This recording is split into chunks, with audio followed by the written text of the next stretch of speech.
as far as the Patriots, to not totally change course, maybe take a gradual left hand turn. Um, the Patriots have some worries, and I think, oddly enough, where I'll get us started off, and you guys can agree, disagree, or take whatever direction you prefer. There's always the knee jerk reaction to blame the quarterback, right? I mean, it's the easiest thing. It's the thing everybody sees. Things most fans are watching when they watch the game. The guy with the ball in his hands. I thought that it's interesting this week with the coverage coming out of week one and going into week two. In my opinion, the quarterback play is the number one thing. Like, I thought in that game they had a lot of issues, but the number one thing that I noticed was missed throws and those sorts of things by your top pick quarterback, who, even if you have, lack of personnel in, on defense or pass blocking issues, you draft that guy with the idea that he can cover those things up a little bit. But I've always kind of thought that there's a feeling among, especially beat reporters or like football analysts, to not pay attention to the quarterback too much because it's almost like it's not the smart football thing to do. And so therefore I've almost seen, I feel like there's almost too muted a reaction, at least from the media end, and it's in real sharp difference from what I feel like some fans have been expressing, at least from what I've been seeing, about the concern about, not concern, but just about Drake Maye not being where we kind of need him to be for the Patriots to be on this road. And so I've thought that that's kind of interesting. It's rare that you see the quarterback, not controversy, but the quarterback coverage be more muted than at least what I felt it was watching that game. So you think the coverage coming out of it has been less than what you would expect when in regards to like concern about Drake? I think it's interesting when almost every like post game wrap up I've read about like who played well, who played poorly, Drake was either not there or like Mhm. like third, Mhm. fourth on those lists. And so I don't know if that's just one of those things where it's like, well, I'm trying to show I'm smart, and I want to say that it was the linebacker pass coverage that was actually the problem.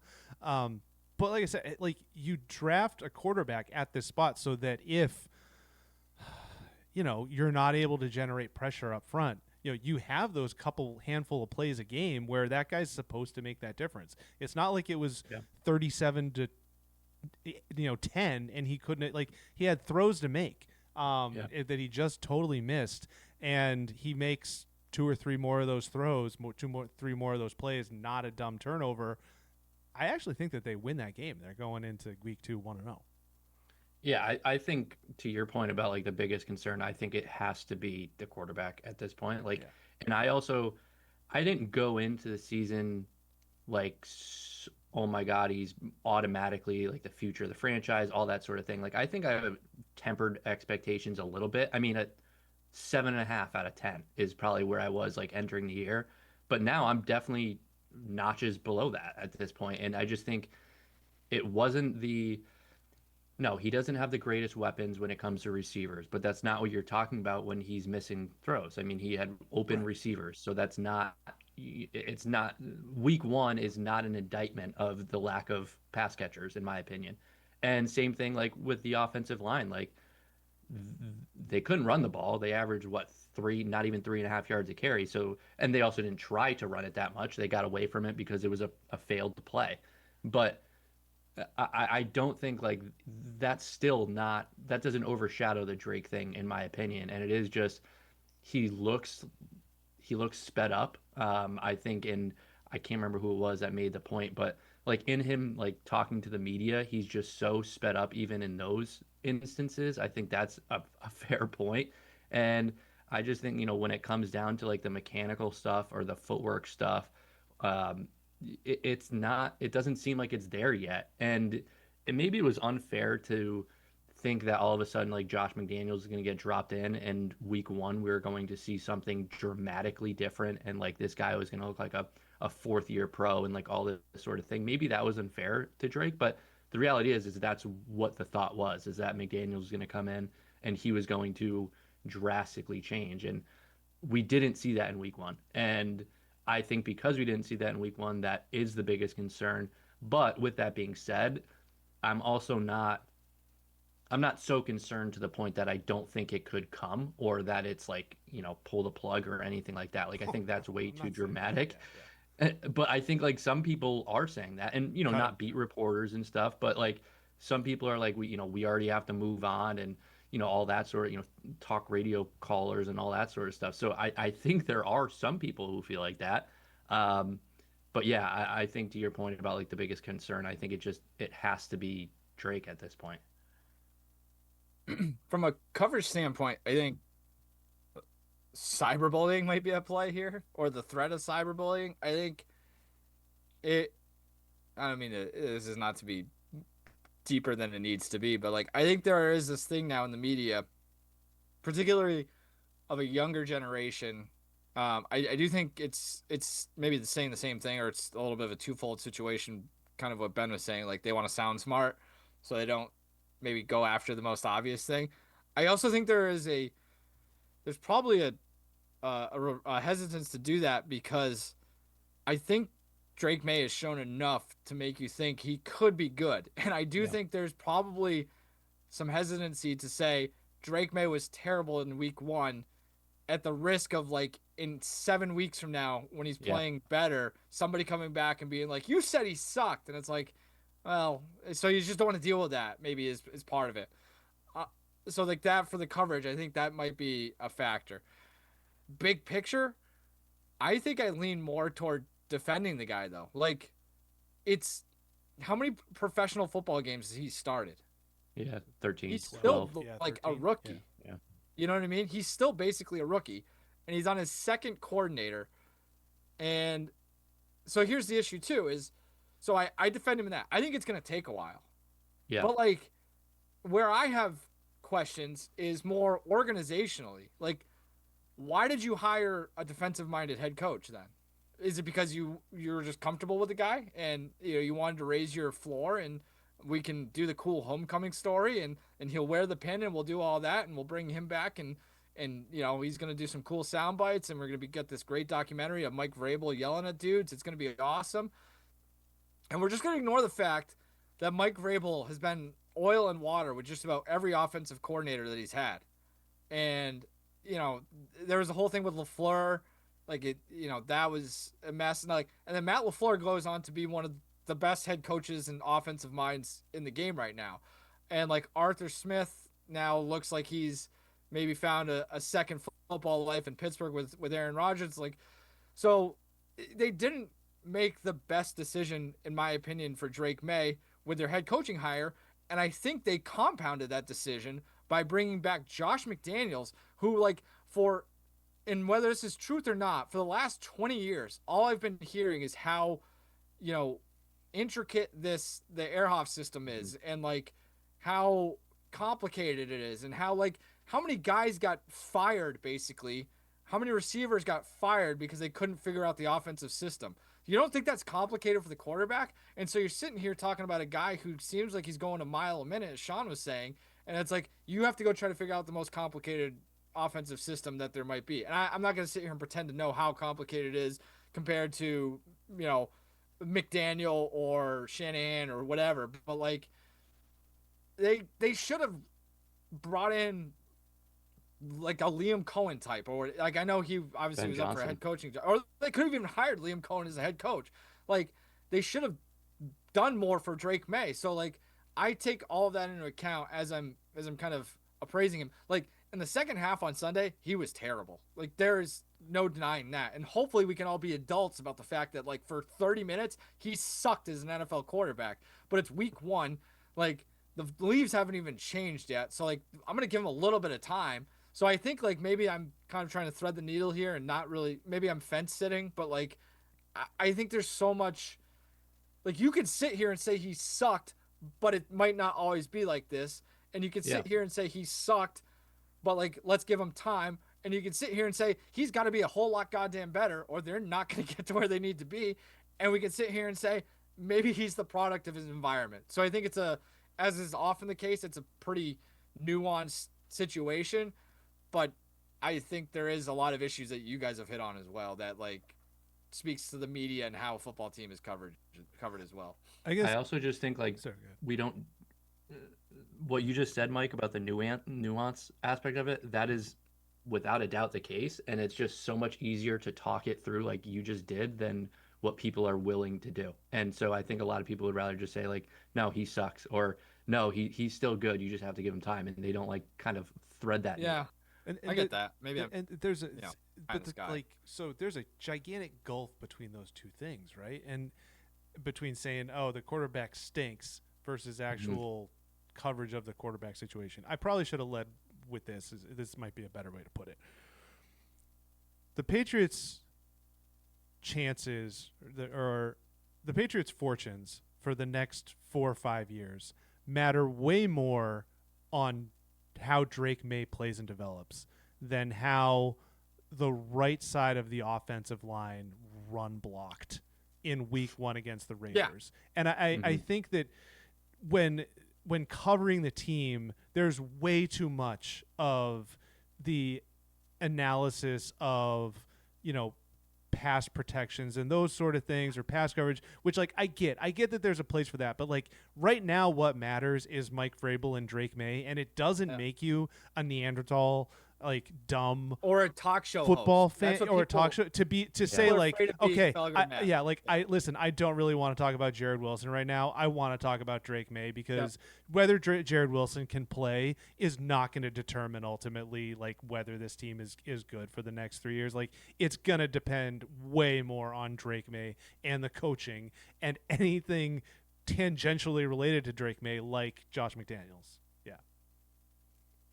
I have an interesting a thought I was thinking of. It was like, and so I think part of it too is, and I think we talked about this recently. Like I think a lot of this gets framed in a way that is like unfair to anybody because they were so good for so long, and like they had the two best of all time basically at those positions were with Brady and Belichick, and like I think everybody is searching for Brady, but like if we look up in 5 years from now and Drake Maye has had the same exact career as like Kyler Murray, like that's good, right? Like, you know what I mean? Like, and so I think it's like there's this inclination for the people who are critics of Drake Maye or the Patriots operation to be like, we got to go back into the draft and do this again until we find Tom Brady. And it's like sometimes you just have to try to win with Jared Goff or Kyler Murray, like two high picks who didn't turn into Hall of Famers necessarily.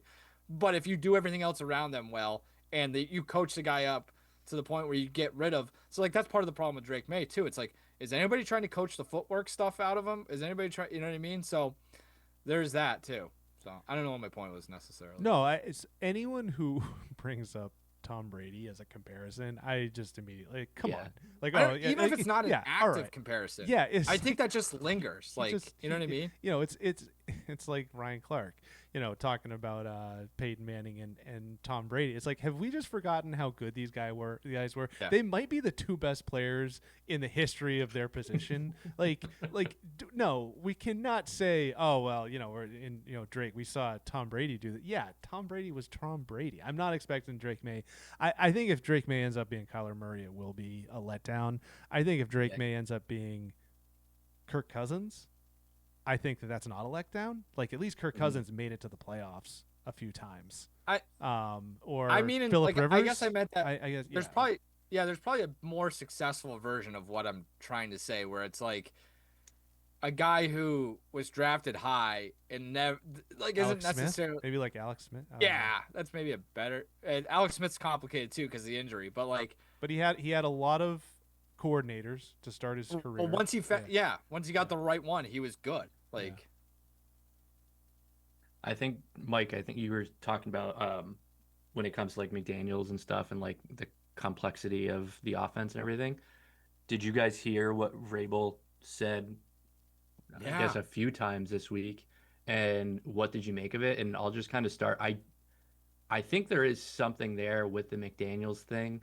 Um, and I think it speaks to that complexity. Like, I think it was more or less the head coach being like, can we just line up and run a play and see how it works? And not that you want to run a bad play, obviously, but like making it so complex on a quarterback, or and maybe some of it was a quarterback too.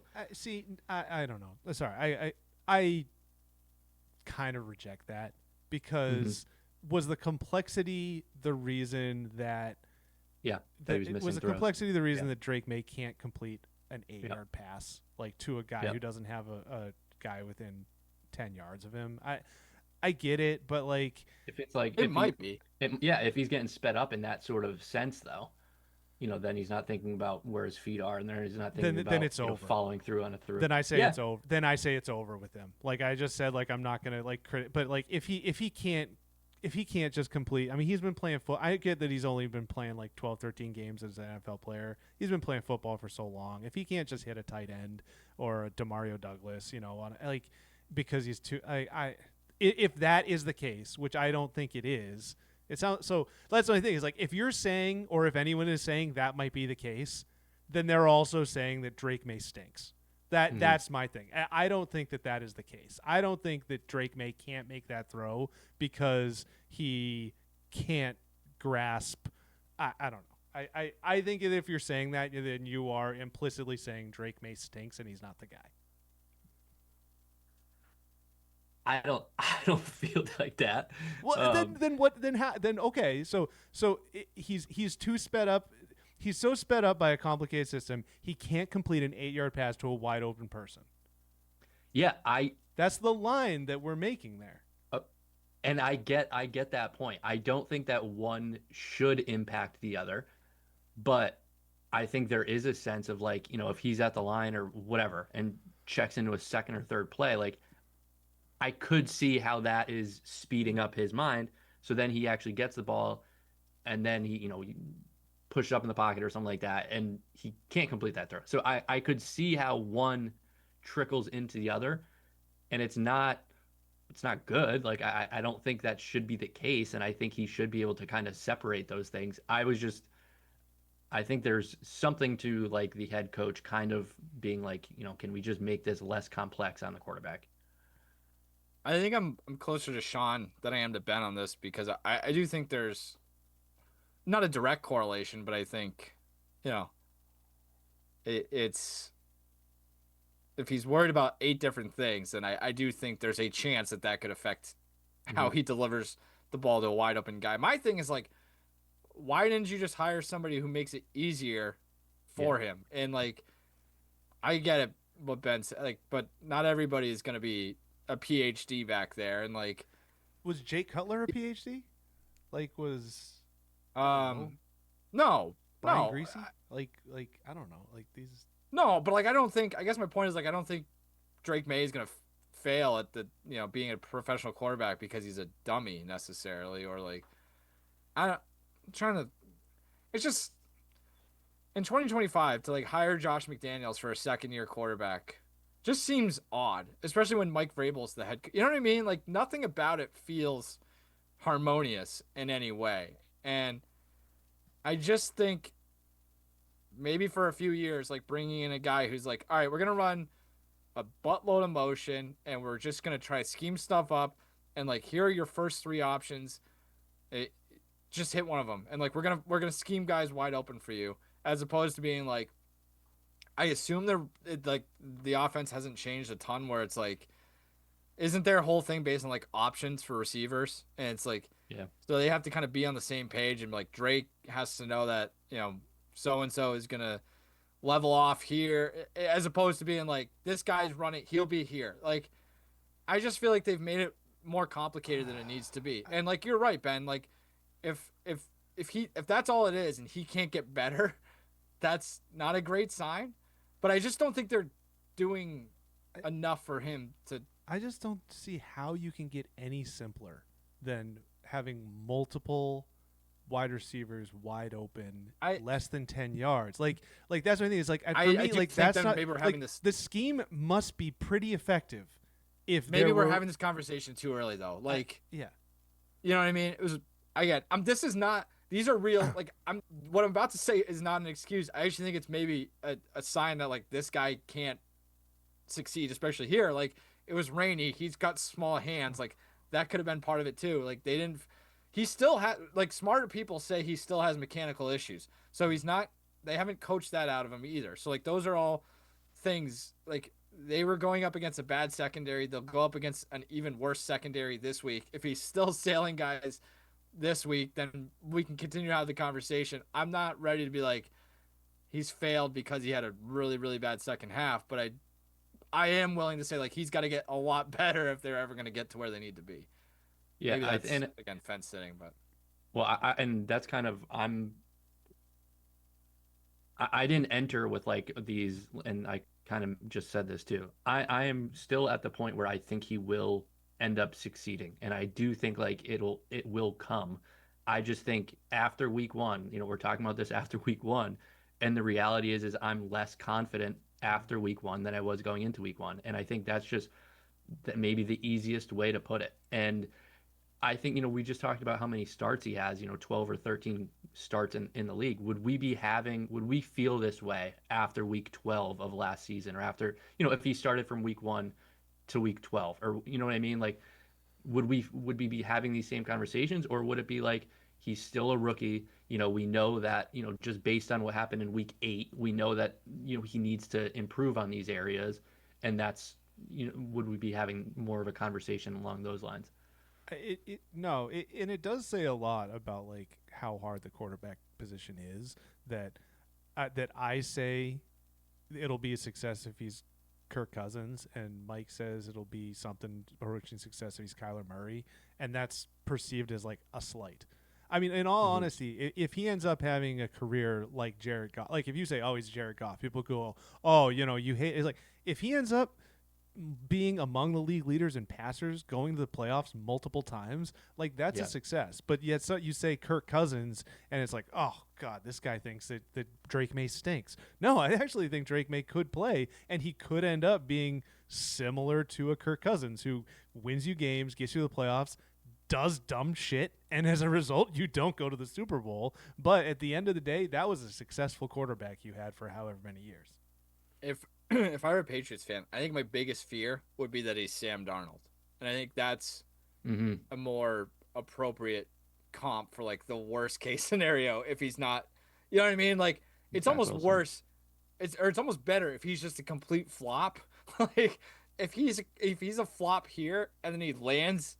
Oh, that's how, so not like the skill, like, gotcha. But then he ends up having success somewhere else. Is that he goes from like seeing ghosts, like literally seeing ghosts, to being borderline MVP with an elite offensive line, an elite head coach, an elite receiver, which is exactly what Sam Darnold did. Then you're like, oh shit, it was kind of on us. Like we didn't do enough for him, or like we put too much on him too early, or we put too much on him before we got everything else figured out. Like you go back and look at what the Jets did with Sam Darnold. They completely porked the guy. Like, well, and even near Geno Smith. Like Geno Smith has been, Geno Smith has been a very good NFL quarterback since he left the Jets. Like everywhere he's gone, he's been a very, very good NFL quarterback. So that's I mean, he was right up close. I think like the bigger thing is like you might be the Jets now, like like that's Geno. Yeah, and like if Drake Maye turns into Geno, so that means here, in, I think in that's 2 years we'll get Caleb Williams, and he'll be awesome, just like Fields is with the Caleb Williams might be like my second or third favorite player in the entire NFL. Like he's the best. I love him. as a Packers fan. Yeah, exactly. Yeah, exactly. he plays like, so I pick up Matt, like I not pick up like, but like I'll just like once every 5 years, like I'll be like, I'll see what's, so I'll like pick up the sticks and like play the new version of Madden, and I'm just lost because they put like so much new crap in it. So he plays like I play quarterback, like in that first game of Madden I've played for the first time in 7 years. I'm like, wait, I have to hit what to throw the ball? I'm just running around, not only trying to avoid this thing, firing the ball downfield. There's like 4 or 5 times per game of Caleb Williams I've watched him play, where he makes a pass where it's like, oh, you just hit triangle, and instead of like tapping it, you held it down way too long. Like, you know, when you tap it, it's just a touch pass. Or hell, there are times where it's like he hit square and he meant to hit circle. Like, it's that bad. So, I mean, that's a good. I think that's an apt analogy.